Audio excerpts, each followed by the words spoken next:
Siapa sebenarnya Prajogo Pangestu? Apa yang membuatnya menjadi salah satu pengusaha terkaya di Indonesia? Apa rahasia di balik perjalanan suksesnya yang penuh lika-liku?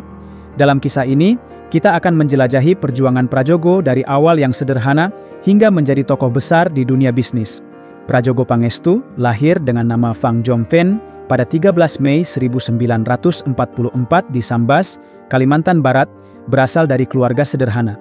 Ayahnya adalah pedagang karet kecil, ibunya seorang ibu rumah tangga, dan hidupnya penuh keterbatasan. Ia hanya menyelesaikan pendidikan hingga sekolah menengah pertama. Pada awal 1960-an, Prajogo mencoba mengadu nasib di Jakarta. Namun, kota metropolitan ini tidak ramah bagi pemuda miskin sepertinya. Setelah berkali-kali gagal mencari pekerjaan, ia kembali ke Sambas dan bekerja sebagai sopir angkot di rute Singkawang Pontianak. Bayangkan, seorang pria yang kelak akan menjadi salah satu orang terkaya di Indonesia, memulai perjalanan hidupnya dari balik kemudi angkot. Momentum perubahan datang pada 1969 saat ia bertemu Burhan Urai, pengusaha Malaysia pemilik Jajanti Group. Perusahaan ini adalah salah satu pemain utama di industri kayu Indonesia kala itu. Melalui kedisiplinan dan kerja keras, Prajogo mendapatkan kepercayaan hingga menduduki posisi General Manager di pabrik kayu PT Plywood Nusantara pada 1976, salah satu anak usaha Jajanti Group di Gresik, Jawa Timur. Periode ini menjadi sekolah bisnis pertama bagi Prajogo, di mana ia mempelajari seluk-beluk industri kayu, pengelolaan operasional, dan strategi bisnis dari Burhan Urai.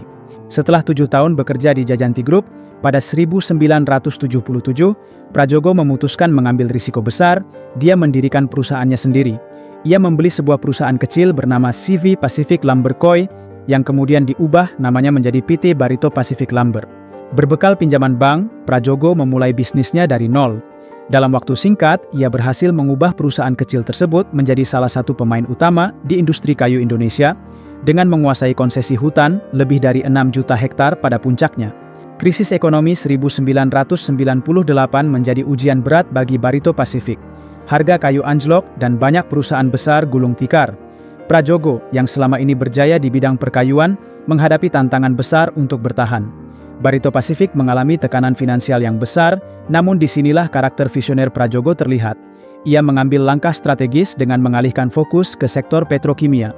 Pada tahun 2007, Barito Pacific mengakuisisi Chandra Asri, produsen petrokimia terbesar di Indonesia.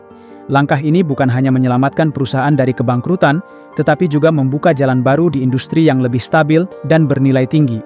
Saat ini, Chandra Asri menjadi produsen polipropilin terbesar di Indonesia dan memainkan peran penting dalam industri petrokimia nasional. Selain itu, Barito Group juga terlibat dalam proyek-proyek energi terbarukan seperti pembangkit listrik tenaga angin dan panas bumi. Kini, di bawah bendera Barito Group, bisnis Prajogo mencakup petrokimia, energi terbarukan, properti, dan kelapa sawit. Pada tahun 2022, kekayaannya mencapai 5,9 miliar dolar Amerika, menjadikannya salah satu orang terkaya di Indonesia. Prajogo Pangestu adalah bukti bahwa kesuksesan tidak hanya milik mereka yang lahir kaya. Perjalanan hidupnya menginspirasi banyak orang untuk terus berusaha meski menghadapi keterbatasan. Satu pertanyaan terakhir yang bisa menggugah kamu. Apa yang kamu lakukan hari ini untuk mengubah nasibmu seperti yang dilakukan Prajogo di masa mudanya?